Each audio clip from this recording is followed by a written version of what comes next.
नमस्कार बंधुओं, आप सभी भक्तजनों का पुनः धर्म प्रदर्शक पथ पर हार्दिक स्वागत और अभिनंदन करता हूँ। रक्षाबंधन का हमने मुहूर्त जाना, भद्रा क्या है हमने जाना, भद्रा में हमें क्यों नहीं रक्षाबंधन और होलिका दहन करना चाहिए ये जाना। अब उसी क्रम में पार्ट 2 में आप सभी का हार्दिक स्वागत करता हूँ, क्योंकि रक्षाबंधन का जब तक हम ऐतिहासिक महत्व नहीं जानेंगे, इसका उद्देश्य नहीं जानेंगे, तब तक अधूरा सा लगेगा। हमें अपने जीवन में पूर्णता चाहिए, अर्थात अपने आप को पूर्ण रूप से विकसित करना आना चाहिए। तो जब तक हम उसे पूर्णता नहीं प्राप्त कर लें, तब तक हमें उसे करते रहना चाहिए।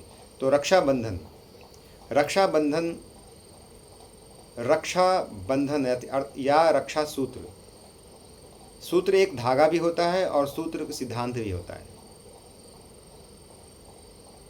वह स्नेह रूपी और प्रेम रूपी धागे से, सूत्र से हम अपने भावनाओं से, जब हम किसी व्यक्ति की रक्षा के लिए विशेष कामना करते हुए किसी की कलाई पर बांधते हैं, तो वह उसके जीवन पर्यंत वह धागा रक्षा करता है। आज भी हम किसी तीर्थ स्थल पर जाते हैं तो देखा होगा कि आप लोगों ने रक्षा सूत्र लोग किसी पेड़ में बांध देते हैं, किसी के जड़ में बांध देते हैं, किसी के मंदिरों में रख देते हैं। अर्थात यह क्या है? यह सूत्र है, और सूत्र सिद्धांत को कहते हैं। जब कोई गणित का फार्मूला याद ना हो, तब तक गणित का जो हल है करना मुश्किल हो जाता है। उसी प्रकार से अपने जीवन में यदि सूत्र ना हो तो आपका जीवन असफल हो जाता है। इसलिए रक्षाबंधन एक ऐतिहासिक पर्व है। इसका इतिहास क्या है, इस पर हम जानने का प्रयास करेंगे। रक्षाबंधन का पर्व कहते हैं कि जब असुरराज बलि, जो दानवीर थे, यज्ञ के माध्यम से उन्होंने स्वर्ग के ऊपर भी आधिपत्य जमाने का प्रयास किया, और जिससे इंद्र जो हैं, जो स्वर्ग के अधिपति हैं, इंद्र घबराए और वह परमात्मा के यहाँ जाकर विनती किए कि हे प्रभु, जिसका जो सामान है उसी के पास रहने दो, नहीं तो समाज में अव्यवस्था फैल जाएगी। तो भगवान ने उस अव्यवस्था को व्यवस्था में बदलने के लिए वामन का अवतार लिया, छोटा बन के गए। दानवीर असुरराज बलि के पास गए और उन्होंने 3 पग भूमि की मांग की। वह 3 पग भूमि पृथ्वी, स्वर्ग और पाताल लोकों को जीतने वाला था। भगवान कहते हैं बलि से कि मैं तुमसे 3 पग भूमि मांगता हूँ, मैंने सुना है बहुत दानवीर हैं आप। तो संकल्प लिया उन्होंने। उनके गुरु शुक्राचार्य जो हैं उनको समझाने लगे कि नहीं, ये नारायण के रूप में वमन अवतार लेकर के आपके यहाँ आए हैं और आपको छलने आए हैं। लेकिन फिर भी असुरराज बलि, जो कि दानवीर कहलाते थे, जानते हुए भी कि मैं अपने आप को छला जा रहा हूँ, भगवान के यहाँ संकल्प लेकर के 3 पग भूमि देने को तैयार हुए।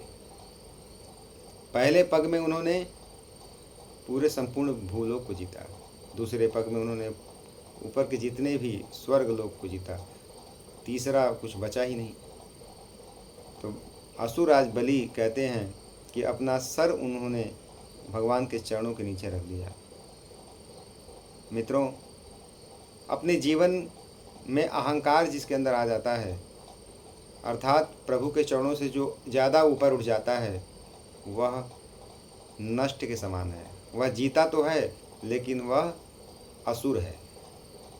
लेकिन जिसके अंदर सुरता होती है, दैवी संपदा होती है, वह चरणों की तरफ झुकने का प्रयास करता है, भगवान के चरणों में नतमस्तक होने का प्रयास करता है। वही उन्होंने असुरराज बलि ने भी किया।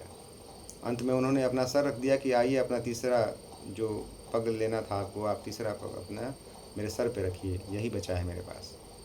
उनकी भक्ति देख करके वमन रूप भगवान नारायण खुश हुए और वरदान मांगने को कहा, और तीसरा पैर जैसे ही उन्होंने रखा उनके सर पर, वह पाताल लोक की तरफ चले गए और पाताल लोक के स्वामी बने।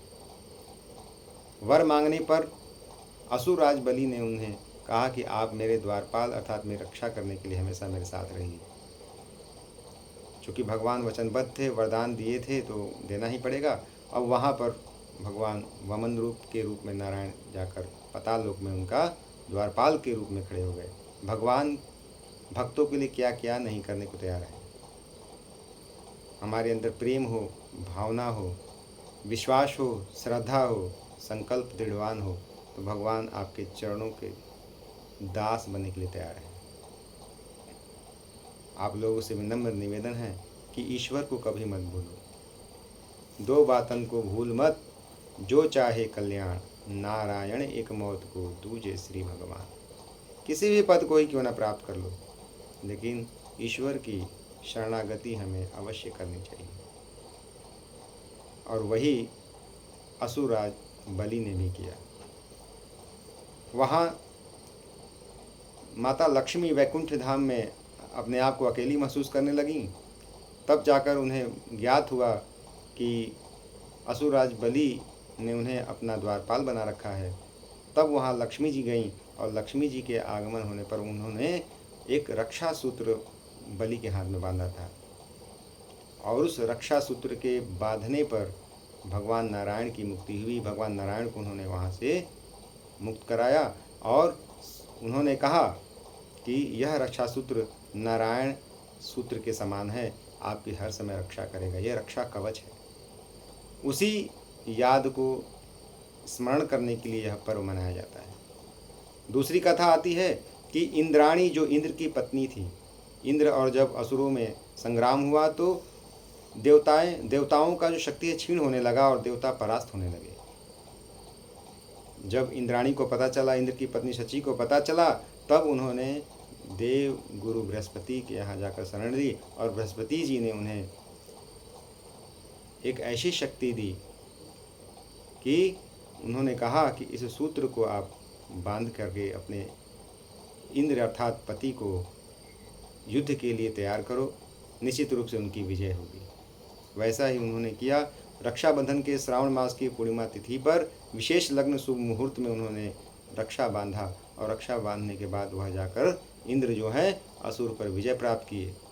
विजय का प्रतीक है रक्षाबंधन, प्रेम का प्रतीक है रक्षाबंधन, अर्थात हमें प्रकृति से जोड़ने का प्रयास करता है। रक्षा सूत्र जो है पृथ्वी से निकला हुआ एक धागा नहीं है, पृथ्वी से निकला हुआ कपास का ही रूप नहीं है। रक्षा सूत्र जो है स्नेह का सूत्र है, प्रेम का सूत्र है, जिसे बहन अपने भाई के गला में बांध सकती है, पत्नी अपने पति को बांध सकती है। अर्थात रक्षा करने वाले को बांधना, पृथ्वी की रक्षा करना ही आपका पहला कर्तव्य है। स्वयं की रक्षा करना ही आपका कर्तव्य है। राष्ट्र की रक्षा करना ही आपका स्वयं का कर्तव्य है।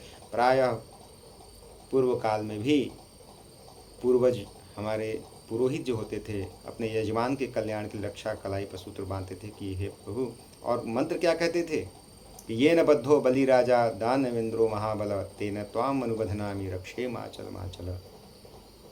जिस प्रकार से हे सूत्र, रक्षा सूत्र, जिस प्रकार से आप दानवीर असुर राज बलि की रक्षा की थी, उसी प्रकार से मेरे इस यजमान की रक्षा करना। इसलिए किसी भी पर्व या त्यौहार में जब पंडित जी पूजा कराते हैं तो अपने यजमान के हाथ में कलावा बांध के ही शुरू करते हैं। तो यह विशेष पर्व। दूसरा मंत्र क्या कहते हैं कि ओम यदा बधनंदाछायड़ा हिरण्यगं शतानिकाय सुमनस्य मानाः तन्म आबधनामि शतशारदायुष्मांजर्दष्टिर्यथासम। कितना सुंदर श्लोक है, मंत्र है ये, जिसे हम पढ़कर यजमान की रक्षा के लिए वचनबद्ध होते हैं और रक्षा सूत्र को वचनबद्ध करते हैं। और भी यदि मंत्र नहीं पता तो आप ये भी मंत्र से आप बांध सकते हैं। ओम त्र्यंबकम यजामहे सुगंधिम पुष्टिवर्धनम उर्वारुकमिव बंधनात् मृत्योर्मुक्षीयमामृतात्। महामृत्युंजय मंत्र से भी आप रक्षा सूत्र बांध सकते हैं। वो भी नहीं आता है तो आप ओम स्वस्ति न इंद्रो विधस्रवाः स्वस्ति नः पूषा विश्ववेदाः स्वस्ति नस्तार्क्ष्यो अरिष्टनेमिः स्वस्ति नो बृहस्पतिर्दधातु। इस स्वस्ति मंत्र से भी रक्षा सूत्र बांध सकती है। मंत्र आए चाहे ना आए, आपकी भावनाएं प्रबल होनी चाहिए। आपका प्रेम प्रबल होना चाहिए, स्नेह प्रबल होना चाहिए। और जो रक्षा सूत्र बांध रहा है, बंधवा रहा है, दोनों का आपस में जो प्रेम है, जो वात्सल्य है, बरकरार रहना चाहिए। बंधवाने वाले का कर्तव्य है कि बांधने वाले की रक्षा करना। रक्षा करने वाले को ही रक्षा सूत्र बांधा जाता है। यजमान का कार्य है पुरोहित की रक्षा करना, और पुरोहित का कार्य है यजमान की रक्षा करना। पुरोहित कैसे यजमान की रक्षा करेगा? उसे संस्कार देकर, उसे अपने ज्ञान से अभिभूत करते हुए उसको संस्कार देता रहे, पुरोहित अपने यजमान की रक्षा कर सकता है। और पुरोहित यजमान की रक्षा किया, और यजमान का भी कर्तव्य होता है कि अपने पुरोहित की रक्षा करना। यदि उसे उसके ऊपर संकट आता है तो सबसे पहले उसको अपने कर्तव्य पर बंध करके उस पुरोहित की रक्षा करनी चाहिए। दोनों का आपस में एक दूसरे का पूरक रूप है यह रक्षाबंधन। और अंत में मैं ये कहूँ कि रक्षा सूत्र का निर्माण यदि देखा जाए तो पृथ्वी से ही होता है। पृथ्वी से कपास निकला, कपास से धागा बना, उसी धागे से रक्षा सूत्र बनता है। अर्थात प्रकृति की रक्षा करिए आप। प्रकृति की रक्षा हम कैसे कर सकते हैं? प्रदूषण न फैलाकर, पेड़ लगाकर, जल को बचाकर, अपने जितने भी पावर स्रोत हैं, जो शक्ति केंद्र हैं, उसको बरकरार रखते हुए, अपने आप को सजग रखते हुए प्रकृति से प्रेम करिए। वही सबसे बड़ा रक्षाबंधन है। आप सभी को पुनः रक्षाबंधन की ढेर सारी शुभकामनाएं देते हुए मैं आप सबका हमेशा हमेशा आपको आशीर्वाद देते हुए अपनी वाणी को विराम देता हूँ। बहुत बहुत धन्यवाद। प्रणाम।